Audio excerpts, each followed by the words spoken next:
She's a doctor. Hi, I'm Dr. Dovec, and she's a dietitian. Hey, I'm Hannah Schuyler, and together we are the Weight Loss Collab. Today, we are doing a second part in our series on the patient journey.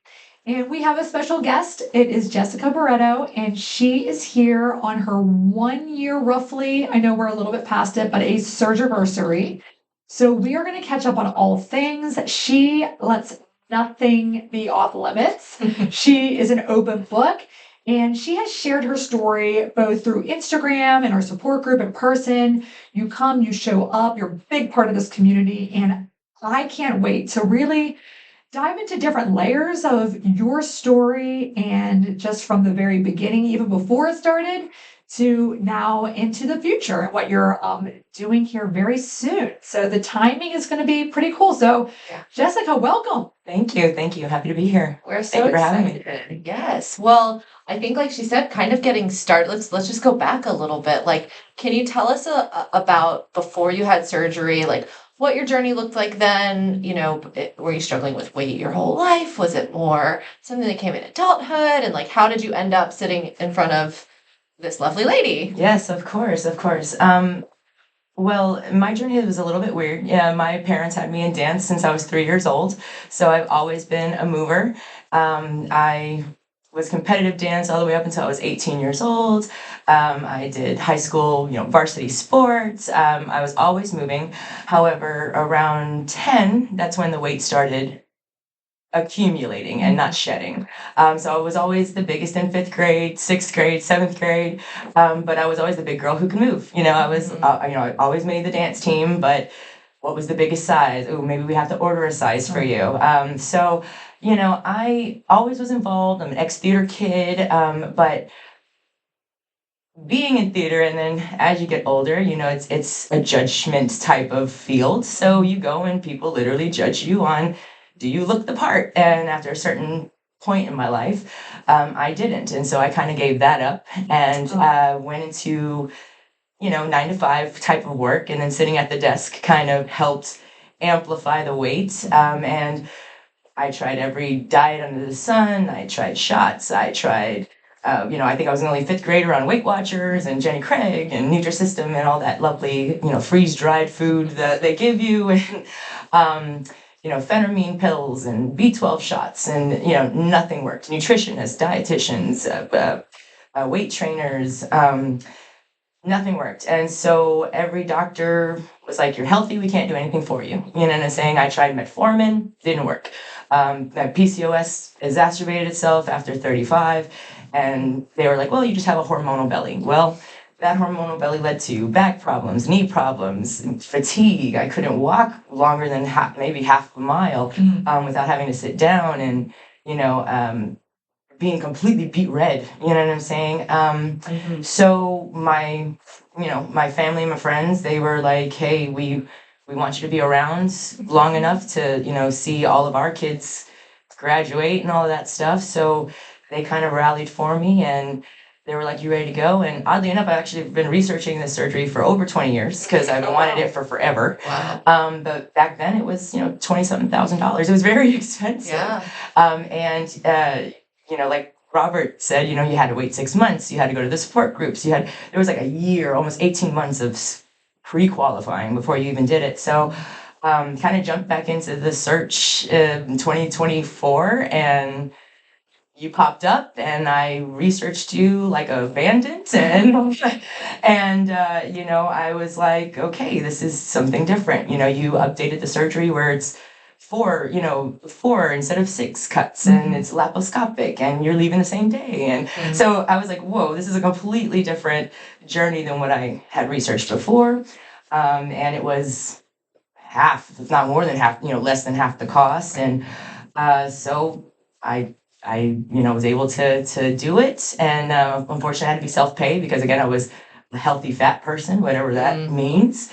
I wasn't dying enough, I guess, for the insurance to pay for it. But I did it. And I've just kind of embraced the journey because it's something I've always wanted. This is the lifestyle I dreamed about. And I think at our consult, she looked me dead in the eye and I told her everything that I did. And she's like, "This is going to work." Yeah. Yeah. And after the first month, I was all in. I was like, whoa, 35 down, and I'm just following the plan. Yeah. Cool. So, yeah, that's kind of what led me here. Wow. That's awesome. It is awesome. It's always so interesting to hear that like story. I do this with patients a lot on initial calls. I'm like, just tell me about like what does this look like for you? Because I have some people who are, and it's always 9. Age 9 is the time, especially women. They're like, yep, in age 9, 4th grade. So they tell me somewhere in that like that's when it starts. Or a lot of people, it's postpartum or something if it's in adulthood, or like you said, kind of leaving the sports world and going into the 9 to 5 world. That's the other time. But yeah, 9, 10 is like that time that I hear constantly. And it is funny, like certain numbers or statistics will like stick in your mind. Like you described, oh, well, here's the sizes, but on that, the costume, the leotard or whatever, like, oh, do we have like one that with the order out special?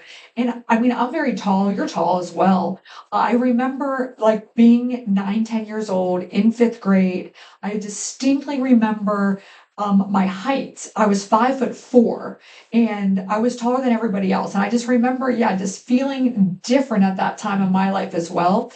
Is there like a size or a weight or something that you recall from that era that was like, oh, that was like the turning point that I realized like, oh, I'm having a harder time than my peers? Yeah, it was a dance competition, and I was 11 actually, and I had made, I had auditioned for the dance crew, and I made it out of everybody in my dance studio, and they send you a letter and made a big deal, and we were about to go to this really big dance competition, and there was a number that I was in, and I just didn't look the line with the girls, and they were like, okay, we're gonna have to special order this costume. They don't have that size, so I got cut from the number. Oh no! And after, gosh, this is all summer, like busting my backside with rehearsing, and I was devastated. Obviously, when you're a kid, it's a big deal. And I remember I was sobbing so badly that my father was like, okay, we're gonna go into softball. We can't do this anymore. Like,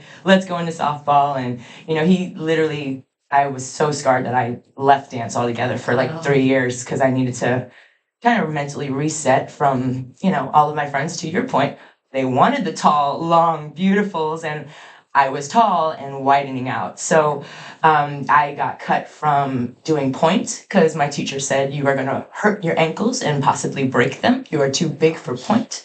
So again, working as hard as I did, 8 hours, sometimes 10 hours a day, every day during summer camp and all this stuff, to never be good enough. You know what I mean? So that was kind of my turning point, I think, when I switched from that to softball. And then, softball, they wanted you to be big and, so everything was great. And then, like I said, I was doing that for about 3 years, which was middle school. And then when I went to high school, I started trying out for like the varsity stuff. And that was kind of good. And I kind of embraced it. I was like, okay, well, I'm not going to be the leading lady. Maybe I'll be the supporting actor. You know what I'm saying? So you kind of embrace that supporting role of yourself, and you become the Rosie O'Donnell, the best friend. You know what I'm saying? So you kind of just you lean into what you can. You lean into your strengths at the time, which you start becoming the pretty fat funny girl. You know what I mean?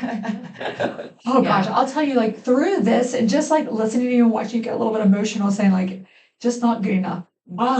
And like knowing you, the thing I love most about this job that we have, it's so unusual because we do have to have like pretty deep relationships with people. But then sometimes, like in your case, I feel like through Instagram, through meetups, what have you, like I get to know you like on a little bit of a deeper level. And then you become like friends with people.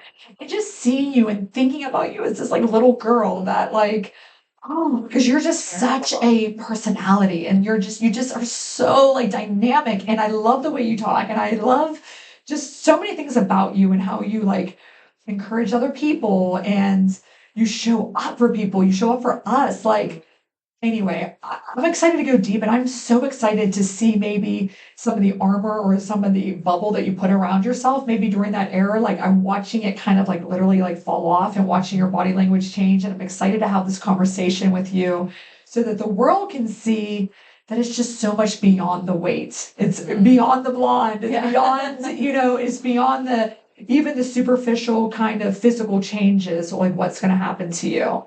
Because I never really saw you get like that. You just got there. Yeah, that's definitely a tough memory to recall. So thank you for sharing that. Of course. First of all, Yeah. of course.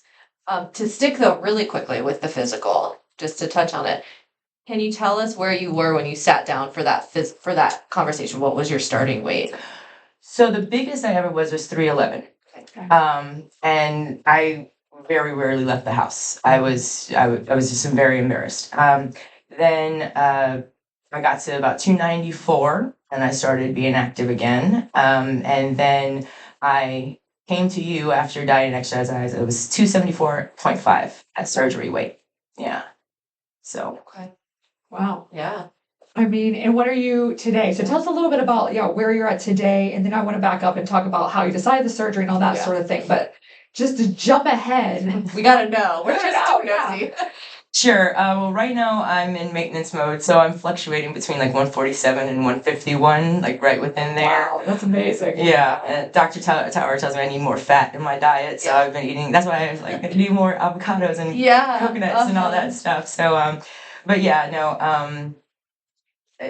You told me it was about the body chemistry, and as soon as that was changed, the diet did what it Right. does, and Yeah. and I've just always liked to jump around. So, but yeah, it's funny. I'm still losing, but I'm trying to maintain. Maintain. Wow. I mean, you lost like half your weight basically from starting. Over Just half. yeah. Yeah, she was 311. Yeah, from there, like from surgery even, like yeah.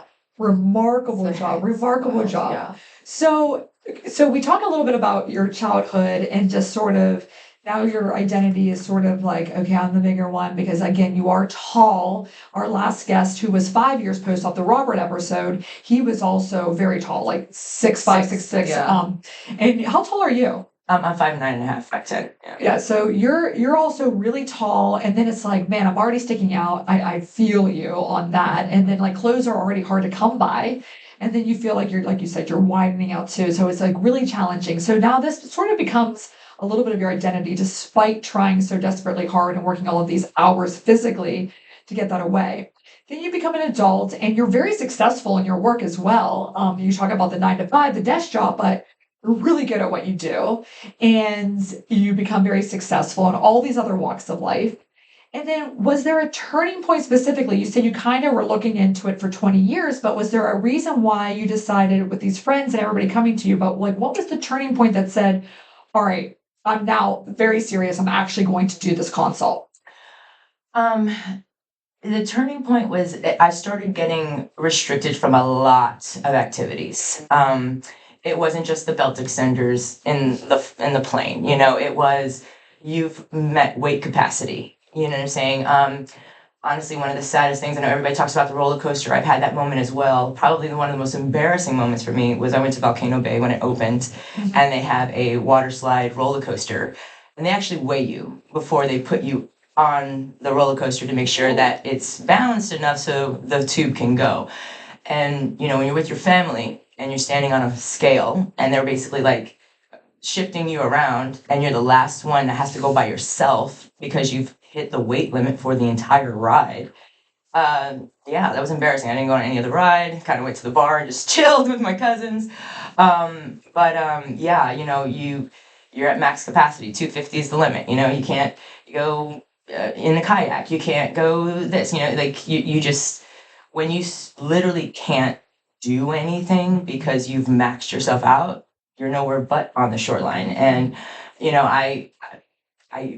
that to me was death, you know what I'm saying? So, yeah, that was really, I needed to do something. And like I said, I've done the shots, I've done the medicine, I've done the this.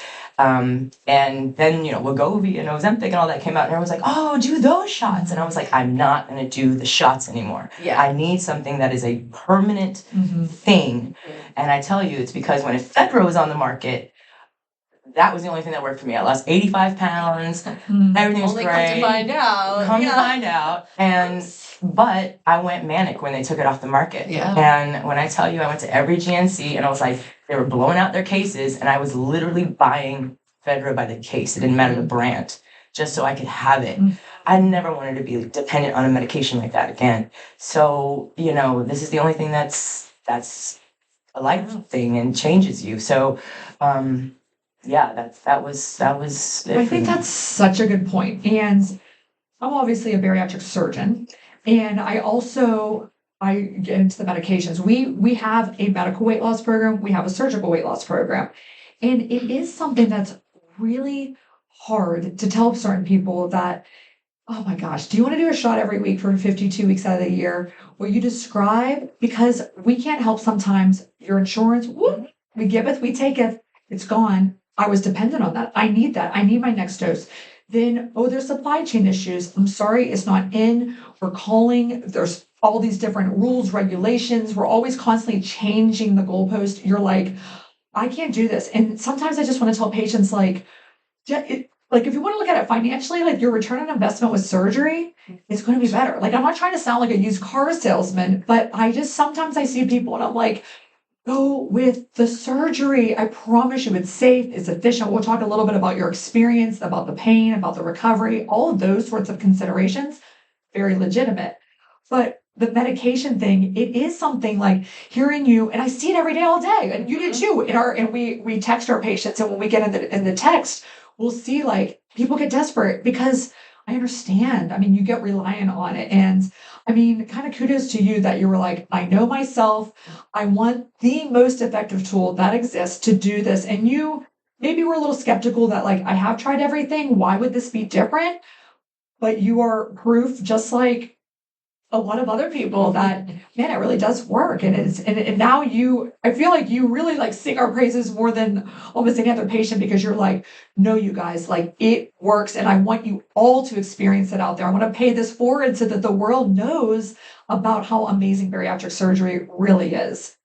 100%. And I mean, not just bariatric surgery, but this community in general. I mean, I think Hannah heard me describing it at the walking club. You know, you are you're a unicorn. You know what I'm saying? Like you have built a entire environment for us. You know what I'm saying? We have a therapist, we have a dietitian nutritionist, we've got a gym junkie. You know, we've got so many people at our disposable at our disposal. Um, Again, if you want to succeed, you look at the tools. And so that's why I sing the praises. It's because it's an entire program, and you've given us a tool to sustain the lifestyle. And that's what most programs don't do. Is they're like, okay, after we're done, you may or may not get your surgeon again. These are the resources at the hospital. Good luck, right? Like you said, it's been a year. You know my name. Even at the first connection, you were like, "Hey, Jessica." And I was like, "Oh my God, she knows my name." You know, like you take the effort to remember. So do you, Hannah. You know, you guys put the effort in to get to know us, and so you know that also helps when you are having struggles. You guys answer. You know what I'm saying? And or you know, I love when you're like, well, "Why do you want to be in ketosis?" Like I love some of your answers. You know, when you're like, you can achieve this in 300 different ways. You don't have to like kill yourself to try and do this. And so, yeah, it's just, you know, if one way doesn't work for somebody, you guys offer like 5 other suggestions. And again, I think through even the support group, the people that have done it a year ago, 5 years ago, some people did it like a week ago. Yeah. You know, everybody's got different questions, and through all the questions, we all learn from each other. And yeah, so I mean, that's why this particular community is a little bit different, and that's why I shout from the rooftop so much, because if anybody has ever been scared or apprehensive or nervous or whatever, like I've had people like, oh, when is your surgery? We'll show up for you. You know, when is this? And you know, I'm down the street, and you don't see that often. You know, so Yeah, the community really is incredible. And that, I mean, yes, we have put in our work. I'm not going to not take our flowers on that one, but you know, it's our Facebook group is huge, but it is really the bariatric community that is something different and special that really does rally. I mean, I have seen people that are like, oh my gosh, my ride can't, all of a sudden can't bring me to surgery. And they post it on the group, and someone's like, I just live down the street. Like, sure. And then I'll nurse you for 24 hours. Like, I mean, great. Sure. Well, that's awesome. That's amazing. So we definitely see that stuff. And you were talking before that we started recording about like, you were like, I interrupted you at the walk club the other day because I wanted to sing praises about something else. And I was like, no, you're the best like advocate for it because you're in that position. So I want to talk a little bit about, she mentioned like day of surgery. Yes, How did that go? Like, So you obviously were at an outpatient center because you were the self-pay. So like, what was the feeling around that, and just kind of going back to the OR and all the things? How was that experience for you? Sure. It was very quick, honestly. I feel like I checked in, I waited for maybe 5 minutes. You guys brought me back to get ready. Um, my mom was there with me. Um, I don't know if I was nervous or just more anxious to, kind of get it done. And then I saw your beautiful face come in. You smiled. How you doing? You ready to go? I said, yeah. We took our picture, and I don't know. And then you guys put me out with anesthesia. That's all I remember. And then I woke up, and you were like, all right, it's ready to walk. And I was like, what? And you're like, no, you could do it. And I got up, and I got in the car. I took my little pain pill. I woke up, and I was I don't know. It was literally like a maybe 48-hour blur for me. Yeah. But like I said, the pain stunk, waking up, and getting into the car. Mhm. But as soon as I got on the bed, I said, give me my pain pill. And I took my pain pill, and I went to sleep. Mhm. And I woke up, and the day was bright. It was, Yeah. I literally had no pain when I woke up the next day. Yeah. So, That's amazing. but I also have been taking like my Gas X since day one. I've been taking like everything that you said I've been doing since day Right. one. So, Almost like we know what we're talking about.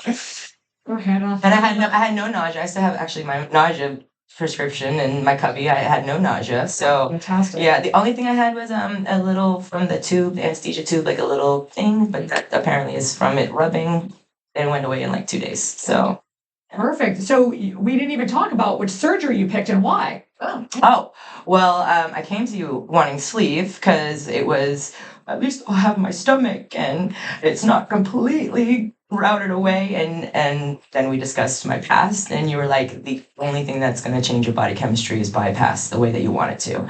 And so I said, okay, I trust you, let's do it. And yeah, never looked back since. So and we got bypass. A lot of people, like you said, there's a lot of kind of society or there's preconceived notions about the bypass. We hear this all the time. And they're like, oh, that one's too invasive. It's not. It's the same 4 tiny incisions. But there is a lot of kind of a thought process around there. So was that a hard one? I know that we discussed it, and you are someone that's like, all right, you're the expert. Let's go with what you say, doc. I think those are your exact words. That's how you are. But I mean, did you have, like, you talk about anxiety, like, did you have like particular kind of almost reasons why it had a bad reputation for you in your mind, or? Honestly, I think I just didn't understand it 100%. Okay. Fair. So, when you explained it, I then went kind of further down the rabbit hole and did what exactly is a bypass? What are you bypassing and how does that work? And then when I realized it's actually better than the sleeve because it's your real stomach, it's just tinier and it's doing exactly the same thing. All the acids are going in, your digestive tract is exactly the same. It's much, much better. Like I'm to the point now where I can have like almost half a chicken again. You know what I'm saying? And it's fine, but it's interesting because everybody that has the sleeve, that I've heard of the sleeve and that's doing revisions, they've had so many issues with like the acid reflux and things like that. So, I mean, you think that it's your stomach, which it is, but you're essentially, it's kind of like if you sliced your arm in half, right? Versus, I don't know, just slicing out a piece and then putting your hand on it where your elbow is. I don't know, you know what I'm saying? And so I don't know, I feel more intact than I thought I would. I don't know if that makes sense, but Yeah. I think I just really didn't understand how all of it worked until, like I said, you broke it down. I went and watched your video, you know what I'm saying? You're very open with, and I think I asked you, you're like, exactly what you saw, that's exactly what you're gonna get. You're gonna get these color sutures, this is where it's gonna go. Yes. This is what's getting taken out, this is what's permanent. And once I kind of grasped that, I trusted you wholeheartedly. So it was just, let's go. Yeah, I do think that is a big thing with a bypass. And it's hard because so often you see it as this like 2D model, right? Like it's just you're looking at it on a screen or paper or whatever, and it's really confusing to look at in 2D because there's like all these pieces. I do like all these crazy hand movements. Sometimes people are like, "Can you explain what the bypass is?" And I'm like, "Okay, this is your stomach, and this is your esophagus, and this is your," and like I do this whole crazy thing, and people are like, "Wait, that like makes sense," because you have to like kind of model it in that 3D situation, which is where I think like watching the video of it is a little different because you get that depth. I mean, obviously it's still 2D because it's video, but we don't have a 3D video camera. Add it to the list. Yeah. Oh, really? Just like holograms up. But yeah, I think that's definitely something that it is really confusing for people. And then, yeah, they get this whole conception that it's more invasive or you're rerouting my intestines and blah, blah, blah. It's like, ultimately, it's still going to be a tube that goes from one end to the other. You got it. That's how food is going to travel. And there's just this little part that's, like you said, bypassed and everything's still intact and safe and the blood supply is there and all of that. So. Well said. Yeah. I love hearing patients who really didn't know, like that are like not like if this as your career day to day, like describe it. I'm just like, I love it. Yeah, Bravo, right. bravo. Good job. I'm like, that was really, yes, that's it. I did say that. I mean, you're like the goat patient though. So, I mean, it all makes sense. And you even talked about like, even your preparation beforehand, that you said that highest weight was 311. You decided, okay, let me get this together. You kind of got stuck at 290s. And then you lost another 20 plus pounds before the big surgery day. How did you do that? So really the only thing that worked for me was severe calorie deficiency. So I went down to like a $500 calorie diet. Wow. I did the intermittent fasting 23-1. Oh my God. And I was working out about 6 days a week. So So that's super sustainable. I was just gonna say, so not sustainable at all. Yeah. That's how I was going to that. yeah. So but that's been my life, Yeah. minus any type of hydroxycut or red line or anything else that gets your heart rate through the roof and you're living on and I mean it's so funny, like trying to be healthy. I feel like I was the most unhealthy. Mm-hmm. And then I had the surgery and I've literally just dieted exercise and it's like whoop, yes. Real healthy, like, yes, sustainable calorie deficit. It's normal amount of exercise. Like, And it's Yeah. like finally you're like on even playing fields because you've been actually trying harder than everybody else, but it's just been unfair. Yeah. It's just unfair how that, like you said, the chemistry, your hormones, so many different factors that come in. So it's so multifactorial. Like, and now like you get this and you're like, yeah, I've been always doing this. So why is it like now all of a sudden, it's frustrating, but it's also amazing to see like the triumph of it after the disappointments and just like all the really emotionally draining, exhausting kind of journey that you were on that led you here. So you have the surgery the first month, you're already wowed by the results. And by the way, most women lose about a half a pound a day. So 13 to 15 pounds is what I quote for women. So you coming out of the gate at 35 pounds in the first month, per usual, overachiever. That's like even better than a male weight loss. I mean, insane. I see you a few months after at our pool party that we had, and you're already like strikingly down and looking great. But that was only like 3 or 4 months post-op. And I think I was like 74 or 75 down by then. Wow. I mean, you were noticeably smaller. Yes. And I was like, wow. And I was looking at pictures of us hugging at that event, just like, man. And you were probably thrilled, and I was thrilled for you, but that was like barely the beginning. Yeah. I mean, clearly you're now down to the 140s. And Yeah. Believable. And so then, okay, so you do the diet progression after surgery, the early post-op period, and then now you're slipping into this kind of like the routine, and now you're all obviously crossing into the maintenance mode or trying to kind of keep it on for your cosmetic surgery, which we're going to talk about. But like, how is the day-to-day, and how is all of that, this honeymoon year been? It's actually been great because, I was really strict on the macros from what you told me. So, 100 grams of protein, 30 sugar, 50 carbs, it's literally in my phone all the time. So being able to up to 100 grams of carbs in maintenance was actually really nice because now, I completely cut all starches out. So I don't do rice, pasta, breads. I don't do any of that. But now, I'll have a sandwich once a week. You know what I'm saying? Because it's 12 grams of carbs for each slice, so that's 24 grams of carbs for a regular slice of bread. So I have my little fix, or I'll have some russet potatoes or sushi. Now I can eat sushi now. I'll go back and I'll have sushi. But again, once every week, maybe once every 2 weeks. I don't go crazy on it. I'm not doing it all the time every day. But I'm enjoying being able to integrate some of my guilty pleasures back into, even though they're healthy.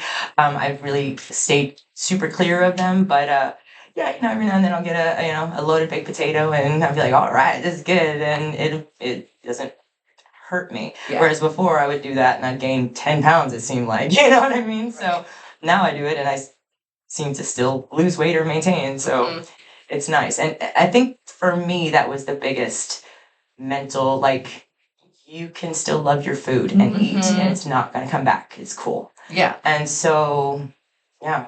That. Let's talk about that. Because I want to say, I mean, you're obviously in nutrition. You hear this all day. The number one reason people don't have surgery, in my opinion, from what they tell me, is they're very worried about, I have to eat. I love to eat. What is eating going to be like? I have these things. I don't want to feel like it's a guilty pleasure. So how would you say, like, even your cravings change? What would you say was your kryptonite before? And how has that aspect changed now that you're like, once a week I might have a roasted potato, like, wow, really living on the edge here. But what, that is the biggest thing, I think, for people listening that are still on the fence. Tell them about the eating and the mental aspect of that. Sure. So I'll give you an example. For my last meal, I went my friends took me to Del Frisco's, and I was like, give me the biggest porterhouse you have, because I was like, this is my last meal. Guess what, guys? I can still eat steak. It's just got to be like a little fillet or like a 4 ounce. And it's got to be, something very soft. You know what I'm saying? The portion control changed for me big time. And not even so. And it's funny because you kind of order the same. You think you're ordering less. You're like, oh, I'm going to have half of chicken. Like, I normally have half a chicken. And you can literally only finish a leg or something. And you're like, oh, I feel like I wasted it. And you're like, one meal now can last a week. Yeah. That changed, obviously. And so the way that I ordered changed. And so I had to learn that. And I still am kind of getting into, sometimes I'm like, oh, I want this, this, and this. Yeah. Then I'm like, dang it, I can only eat that, Well, that's hard too, because like eating at restaurants for anybody, typically it's just too much food in general. So it's like, then you're a bariatric patient, and it's like, well, what am I going to order? Like, can I just get like a quarter portion of like this? Like, they're not going to do that for you. So it's kind of like, no matter what you order, it's probably going to be too much food because it's just too much food. It's just too much food. Anybody. I think portion size in America in general is just big. But I think for me beforehand, my cravings, maybe the fried stuff was big for me. And even now, every now and then I'll get like a craving for like Popeye's chicken. And that's the only thing I took from Noom. It's called Feed the Elephant. That's the only thing I took from it. So they say, satisfy that craving and then you don't have it anymore. And so that's what I do. I'll go and I'll get like a little 3-piece, meal at Popeyes, and I have my little fried chicken, and I get that little taste, and then I'm good for 3 months, 4 months, or whatever. You know what I'm saying? I don't indulge on the biscuits. I don't kill the sweet tea. I don't go overboard, but I satisfy that craving and then I move on. And I'm good, like I said, for a while. I've come to find dark chocolate is now my thing now. So that's I used to like ice cream. Now dark chocolate is my thing. So I buy the little portion size bars, and that's my portion size. And it just satisfies that craving. But I eat like anybody that goes out with me, like they could tell you I eat but I guess I just substituted the garbage for the good stuff. So, I'll give an example, I don't go to McDonald's or any of that fast stuff. That's another thing. I haven't done McDonald's in a year, or Chick-fil-A or any of that stuff in a year.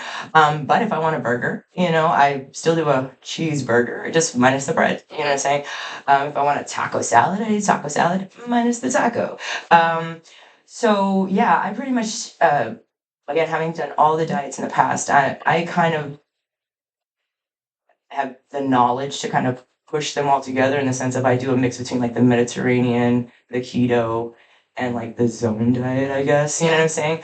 But it's just heavy protein, heavy protein. And once you gave me that carb metric of 50, I've literally, my brain is just, that's the first thing Stick I go with it. for. Yeah, I really understood the ethanols and the nets and I took your education Yeah. class, Hannah, let's just put it that way.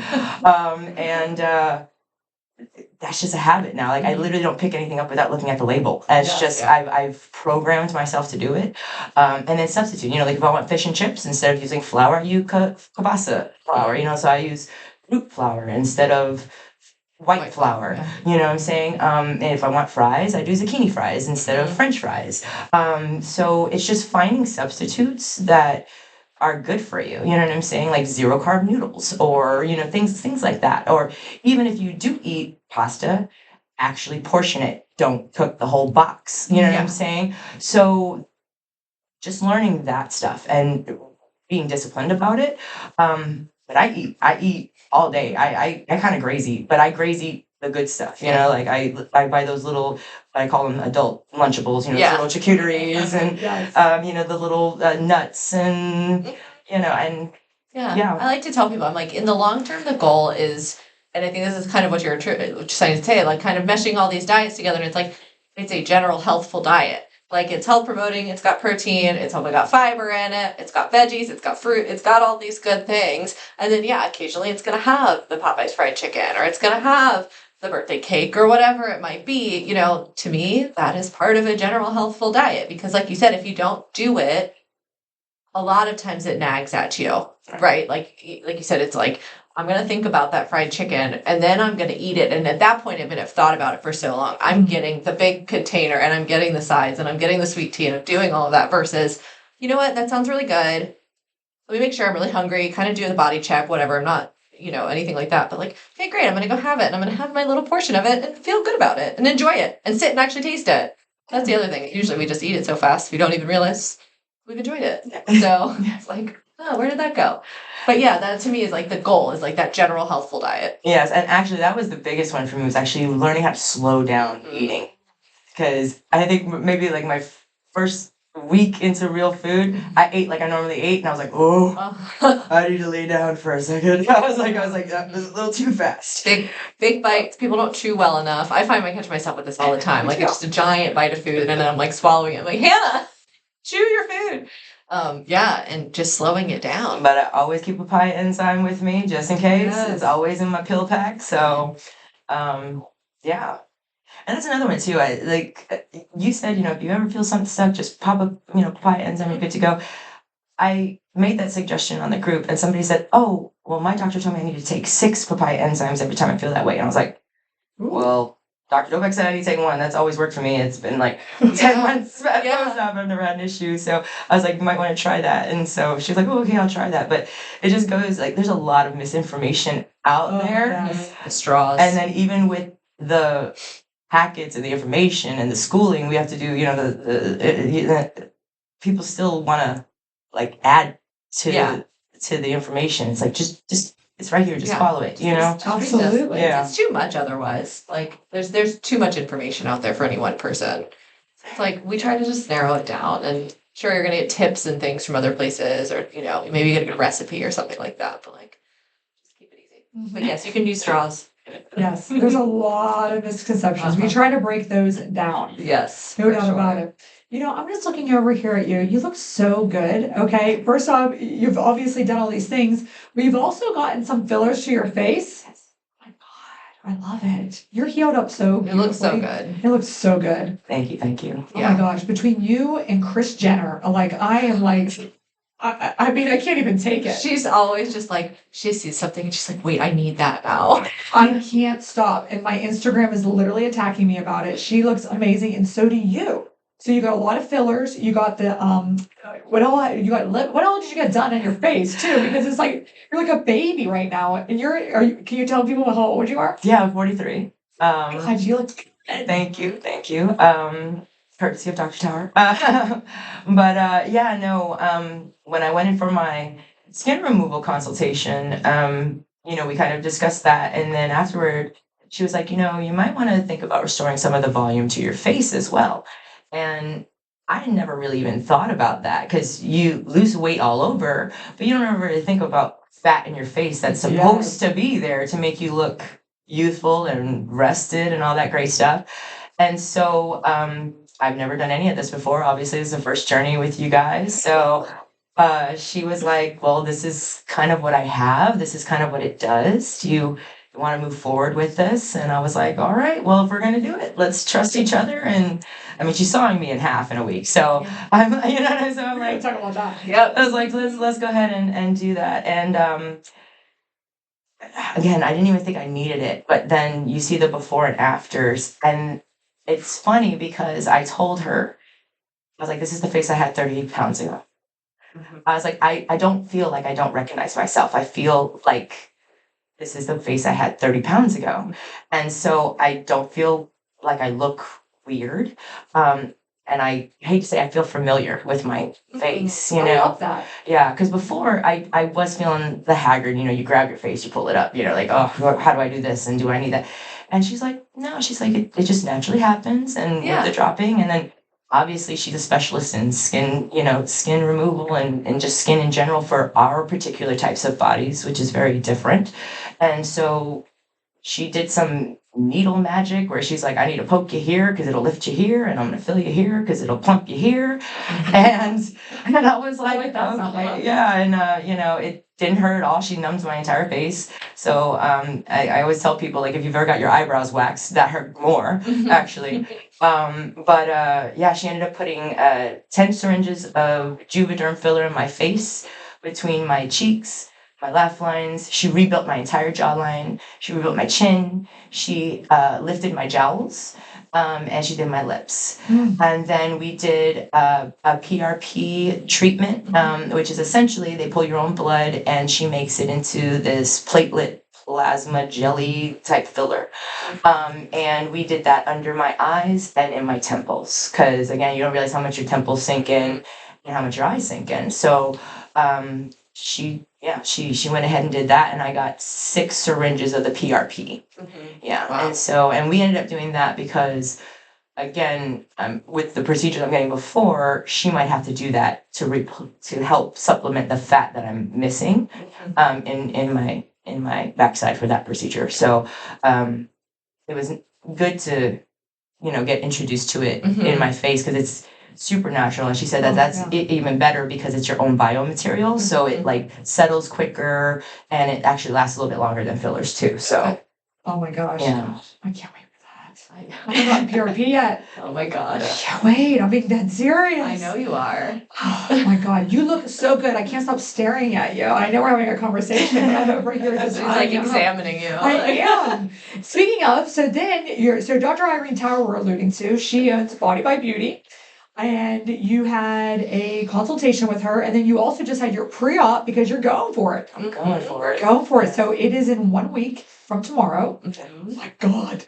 So we were talking about preparation for our surgery. Ours is 4 little incisions. What all are you having, and how did you guys come to this plan? Oh, yes. So, well, I knew that. Not that I just wanted skin removal, but I was going to need skin removal just for functionality purposes. It's just to a point now where it's kind of inhibits a lot of movement, and you got to tuck things in, all that great stuff. So I actually reached out to you last year, and you were like, "Got a surprise coming! Don't just." You were like, "Here's your information, but just hang tight." And I actually ended up reaching out to her last year when she was still in Cali, and we kind of started the process then, and she told me based on the pictures that I had what she thought I was going to need, and then when I came in for the consult, she reaffirmed that. But basically what I'm getting is a 360 body lift, which is called a belt lapectomy, along with a fleur-de-lis, because not only am I hanging, but I'm pooling down, like my skin is pooling and like into the middle of my body. So if she didn't do that, I would still have a kind of a concave in. So that's why she has to do that to tighten my torso. Then I'm also getting a muscle, I'm going to butcher this word, proliferation, I believe, but basically it's tightening of the muscles. So yeah, she's going to cut them and tighten them. And then I'm getting a fat transfer or a BBL to the backside because right now I'm literally sitting on my tailbone. So She left indents in the chair earlier. She did. Yeah. I was like, oh my gosh, it's a skinny girl problem, but it is a problem. It's a problem, yeah. That looks painful, just that indentation. Yes. And so, she's gonna put what fat I have left in my backside. And then after that, she said she may need to go in and, like I said, we do that PRP treatment for the backside just because 50 to 70% of the fat that's transferred could be lost once it's transferred. And that's just fat transfer in general. So yeah, that's what I'm getting done on Friday, and that's round 1. And so round 2 will be my arms and my breast and the auxiliary skin in my armpit. And then possibly, depending on how everything heals and the lift and all that stuff like that, round 3 will be the inner thighs. Okay. Wow. Yeah. Oh my God, I'm so I excited love for you. it. I know. And I'm going to be there. I don't know if you knew that. I did it, but I'll be there for you in the morning before you go back. Cool. And I'll be there all day. So I'm so excited. And that's why this is like such perfect timing. So probably when this comes out, it'll be like either like right around that time. And then I think you've dedicated an Instagram because people like even yourself, when you're looking for bariatric surgery, you're going down rabbit holes. You have to have a hole to go down. So you are putting and sharing your story, and it's called Beyond the Loose Skin. What is your Beyond Loose Skin? Yeah. Beyond Loose Skin is your Instagram, and you're putting it all out there. Yeah. I mean, again, being involved with the community, going to the meetups, which is great because you meet, new crews of people every meetup. Thank you, Jen, for coordinating those. It's interesting because everybody has questions, and I'm finding out just as they're finding out. So I'm like, well, if I'm info, I might as well just share the info with them. And so, that's really why I did it, because one thing that I kind of am discovering, I guess, is that a lot of people are scared. And they want it, but it's like fear of the unknown, Yes. And so, and I'm there myself, but the thing is with me, it's kind of like I say, nothing tastes as good as skinny feels kind of thing, so I'm kind of at that point. And plus, living in Florida and all that stuff, and it's just very uncomfortable. So that's why I'm sharing, is because, I just want people to kind of, and there are people out there that have more skin than I do, you know what I'm saying? And so this is just it's not that scary, and we're all in it together. And, like I said, she specializes in our particular type of skin, which is very different than other plastic surgeons that I've spoken to. And, she cares about how we look, you know what I'm saying? It's not just the procedure and then come back for another one and another and another. She is like, what do you want to look like? What are your goals? And she's really, she's serious about it, you know what I'm saying? And it's obviously why you guys are besties, you know what I'm saying? So, but yeah, so that's really why I'm sharing. It's just so people know that it's, she doesn't bite. she's very, gentle-handed. I haven't gotten any bruising from any of the fillers. You know what I'm saying? So yeah, she's again one of the best tools you could have brought over here for us. And so I just share it with the world, I guess. I love it. We're so excited to see it. I mean, and again, I love that you have like this plan of like, all right, this is the first step, and then we're gonna see like, let's go from there, and then we'll do this one, and we'll see, and we'll do it. And yeah, I think it's gonna be amazing, and it's a testament to everything that you've put into getting your health under control and getting your weight and getting back into being able to do all of the things that you weren't able to do before. And I mean, obviously, like from the activities you were describing earlier that you weren't able to do, like clearly you're an active person. You want to be in the kayak. It's not even just riding the roller coaster or flying on the plane. You're like, I want to be doing all these like adventurous things and outdoorsy things, and being a former athlete and all of that. So I think that this is it's kind of that next step of taking that to like, all right, now we've done that work, now let's like elevate it, and let's bring it to like, let's make it the function meet as well, because like you said, there are functional aspects, but like let's make the form meet that function as well. So we're excited. Function. So excited for all the things I want to find out what that leotard looked like back from 30 years ago. Yeah. I'm buying that damn thing. Because I Right. have a feeling you're going to be like the hottest babe. And today you're going to look the best. Like in a the little life. girl's So medium. I know I'm going to buy you a kid size with this perfect body, this trampoline flat abdomen.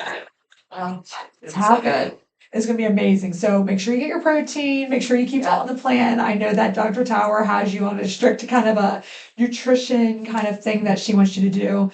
I already see that you're at the gym. You're Mhm. working out. You're I putting saw in your video time. like this morning, I think. I know. I know. And then she was there yet again, like we said, encouraging somebody else on the journey. They've become friends. They're there for each other. Jen was like balancing on a Bosu ball turned upside down, and she did a squat, and she's like, you can get deeper. You're getting deeper. You're doing it. And she did it no hands. And it was like choking me up. Gosh. And it was really amazing to see that. That's not an easy feat. I don't care who you are, I let can't do alone that. build your hip and all the other things that another one of our patients went through named Jen, who's amazing. But I just think you're so great, and I'm so excited for you, and I'm so happy this year has been a honeymoon, and I'm looking forward to a very long and successful journey for you and this whole thing. Thank you. Thank you. Yes. Well, everyone, check her out, Beyond Loose Skin, on Instagram. Follow that journey, especially if you're interested not only in the weight loss surgery, but the plastics, cosmetics as well. She's, like we said, been very outspoken with that. Anything else you want to add or say or plug for yourself? No, just again, for anybody on the fence, this is the team to to work with. It's just I feel blessed to have found all of you guys. So I'm gonna get choked up, but yeah. Well, we're So so that's happy exciting. for you. We're so happy for you and your success and everything that's to come. So, as always, you can find us on Instagram at the Weight Loss Collab. You can find at Dr. Dovec, at hannahschuyler.rd. We're on Facebook. Text us, go to our website, bodybybariatrics.com. Find us however you like. And if you're ready to get started, we'll help you out. Would love to. And you're an open book. You're also, if someone slides into your DMs, you're writing back. Yeah, So yeah. she'll tell you anything that you want to know. And I know a lot of people have questions and they want to really go to the source of a patient who's been there, done that, knows what it feels like, knows what it's like. And we thank you for advocating for us on our program and for sharing your story again. So wonderful. Yes. So yeah, find us anywhere, and we'll be all on the lookout. Here we go. We'll see you next time. Bye. Bye, guys.